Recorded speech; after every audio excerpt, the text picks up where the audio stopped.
our role here during a flood event is to basically act as a communication portal out to the wider public and agencies as well. And so we manage 4 major river schemes here in the Bay of Plenty, and we'll monitor what's going on, work through sort of predictions for those rivers, feed that information back, and provide warnings as necessary through to the general public and those other agencies. In normal times there's only one duty flood manager who is monitoring the weather situation. If we've got a particular event which is looking like it's a bit serious, then we recognise that we can't do it by ourselves. So we involve the wider team, and that'll mean usually activating the flood room and getting people out in the field as well.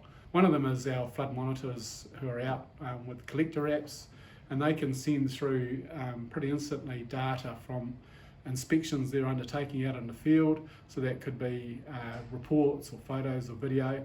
They push the button, it comes through to us, flashes up on the screen, and we can instantly look at what they see. So the team will be out on the stop banks alongside the rivers, and that'll be in the critical areas. And they'll be going up and down the various critical places that we have had issues in the past or we are concerned about, and they're then able to report back on the conditions of those assets and what it's looking like out in the field. That's not restricted to one river.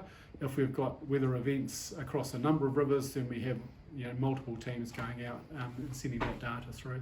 During the flood event, we rely on a number of experts that help me as the duty flood manager, and we sort of start off with our flood forecasters. So they take the information that comes from the Met Service, and we use all sorts of complex programs, cutting edge stuff, and it basically turns that forecast into what it means on the ground for us in our respective rivers. And that gets updated basically on a 2-hour basis, and we can put those forecasts up on the screen, and we utilise that as far as communicating in advance, hey, this is what's going to happen with various agencies.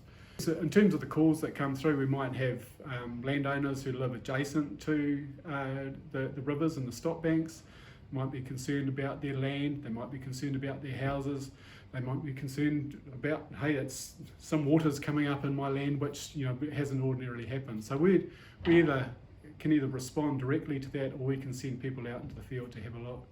We also have, of course, the agencies coming in as well. So Whakatane, the local councils and civil defence, they're all sort of trying to communicate and get updates. And we can have up to 4 logistics staff basically dealing with that at any one time. There's always a number of actions that come out of those calls, and we've got an action spreadsheet that we put up and obviously track that and and mark that off as things are done.